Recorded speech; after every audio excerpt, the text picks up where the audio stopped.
यानी mission nursery admission शुरू तो हो गया है, लेकिन कंफ्यूजन अब भी जारी है। अब पेरेंट्स की नजरें टिकी हैं अपने पसंद के स्कूल की वेबसाइट पर, ताकि दाखिले की इस दौड़ में वो कहीं पीछे न रह जाएं। उपासना बख्शी, दिल्ली आज तक।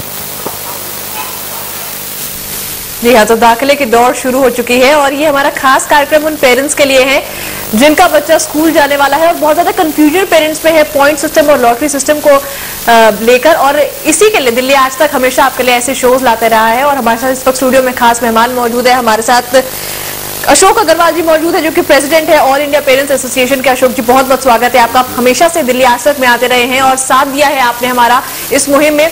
अशोक जी, बहुत ज्यादा कंफ्यूजन है पॉइंट सिस्टम को लेकर, तो सबसे पहले तो हम ये समझना चाहेंगे कि पॉइंट सिस्टम अगर कोई फॉलो कर रहा है, स्कूल जो फॉलो कर रहे हैं, वेबसाइट पर अपडेट कर रहे हैं, तो पेरेंट्स को पता चले कि पॉइंट सिस्टम आखिर है क्या, किस तरह से उनका बच्चा कौन से स्कूल में एडमिशन लेने के लिए एलिजिबल है।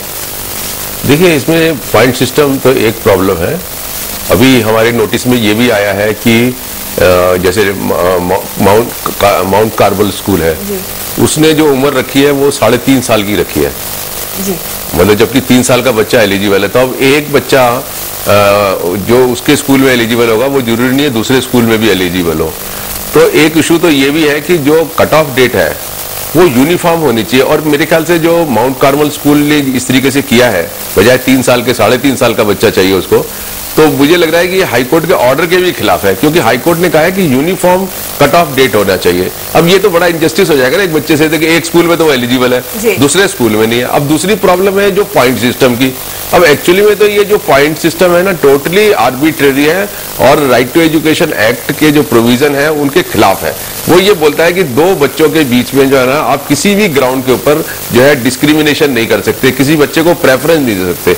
एक नेबरहुड तो सबको समझ में आती है, क्योंकि नेबरहुड तो एक बेसिक पॉलिसी है, लेकिन इसके अलावा ये कहना कि ल्यूबलाई होगा, ये गर्ल चाइल्ड होगा या ये बॉय चाइल्ड होगा है, या फिर और तरीके की कैटेगराइजेशन की, ये आर्मी बैकग्राउंड का है या इसकी उसकी जगह का या अल्मोड़ा जिले का है, तो इस तरीके से अगर आप करते हो तो आप जो लोग उस कैटेगरी में नहीं आते उन सबके साथ भेदभाव हो रहा है। उनका क्या कसूर है? अगर किसी के पास गर्ल चाइल्ड नहीं है तो उस पेरेंट का क्या कसूर है?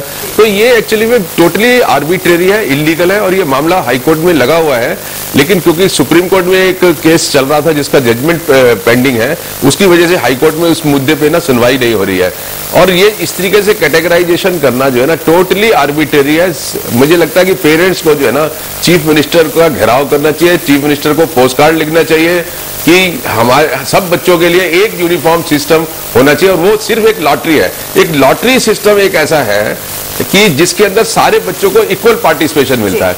लॉटरी सिस्टम के अलावा कोई भी सिस्टम आप अडॉप्ट कर लो, कोई भी सिस्टम कर लो, वो किसी बच्चे को फेवर करेगा, किसी बच्चे को जो है वो फेवर नहीं करेगा। तो ये गलत है। दो बच्चों को एक जैसा ही हमें ना ट्रीटमेंट करना चाहिए जी। तो यूनिफॉर्मिटी होनी चाहिए और एक जैसा ट्रीटमेंट हर बच्चे को यहाँ पर करना चाहिए। और आप हमें कॉल कर सकते हैं, नंबर लगातार हमारा फ्लैश हो रहा है 41226510। अगर आपके दिमाग में कोई सवाल है, आपका बच्चा, उसको आपको एडमिशन दिलाना है स्कूल में, बहुत सारी प्रॉब्लम्स यहाँ पर पेरेंट्स में आती है, बहुत ज्यादा कंफ्यूजन होता है पॉइंट सिस्टम को लेकर, लॉटरी सिस्टम को लेकर। और हमारे साथ एक कॉलर जुड़ गए हैं, जितेंद्र हमारे साथ जुड़ गए हैं। जी जितेंद्र जी, अपना सवाल पूछिए।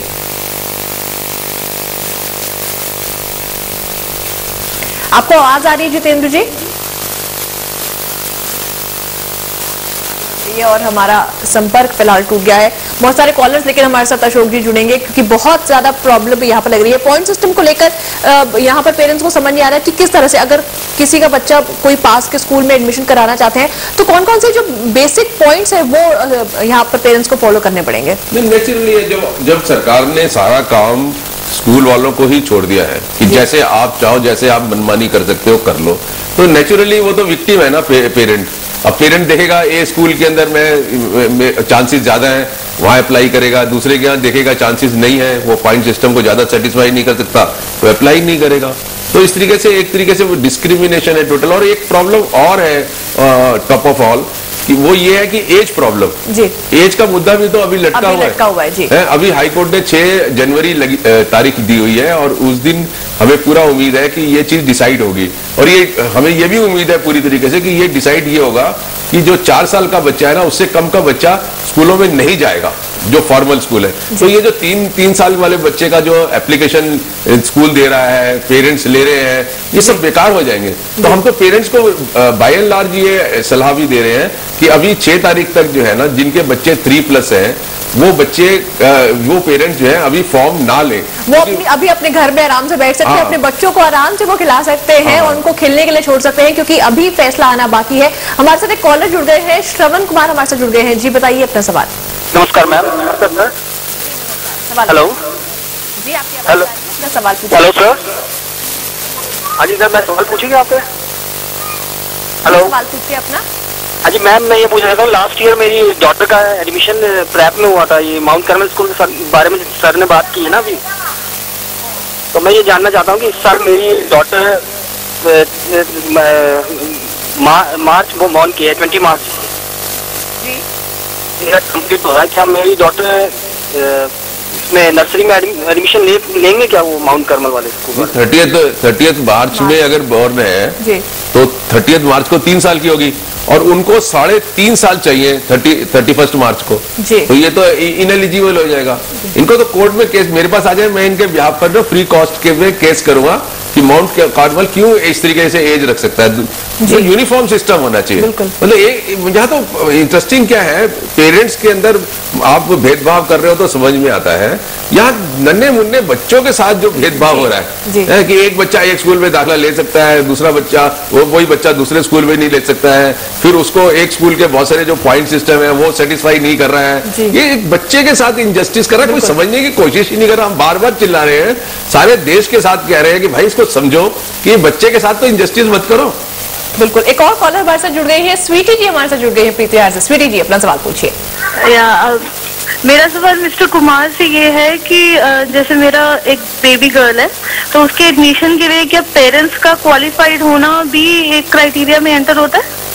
ये बहुत बड़ा सवाल है। बहुत सारे ऐसे पेरेंट्स हैं जो कि जानना चाहते हैं, क्योंकि कई बार ऐसा होता है कि पेरेंट्स की क्वालिफिकेशन बहुत ज्यादा नहीं होती है और उसकी वजह से बच्चा रह जाता है एडमिशन लेने के लिए। तो क्या अब भी ये क्राइटेरिया है? नहीं, अगर कोई इस तरीके से क्वालिफिकेशन रखता है तो मेरे ख्याल से जो सरकार ने अपनी गाइडलाइंस इशू करी है ना, ये उसका भी वायलेशन है। लेकिन गाइडलाइन इतनी लचीली है कि स्कूल वाला कहीं ना कहीं कुछ ना कुछ जो है ना निकाल लेगा अपने हिसाब से, जो है ना उसको जिस तरीके से चाहिए ले लेगा। तो मुझे लगता है कि क्वालिफिकेशन जो है ना बिल्कुल भी बेसिस नहीं हो सकता, क्योंकि अगर क्वालिफिकेशन वाले ही दाखिले होंगे तो जो जिनके पास क्वालिफिकेशन नहीं है उनके बच्चे तो अनपढ़ रह जाएंगे, उनके बच्चे तो फिर कहीं खड़े नहीं होते। तो ये तो मतलब हमें ये देखना चाहिए। बार बार मेरा कहने का मतलब ये होता है, हमें सिर्फ बच्चे के नजरिए से चीजों को देखने की जरूरत है, ना कि और किसी भी चीज से कोई और किसी नजरिए से देखने की। अशोक जी, यहाँ पर पेरेंट्स को भी गाइडलाइन समझने की बहुत जरूरत है। जैसे कि हमें अभी कॉल आया, ऐसे बहुत सारे पेरेंट्स हैं जो कि इस असमंजस में हैं कि क्या जो हमारी क्वालिफिकेशन है उससे क्या हमारे बच्चे को अच्छे स्कूल में एडमिशन मिल पाएगा या फिर नहीं मिल पाएगा। हम चाहेंगे कि वो बेसिक गाइडलाइंस जो है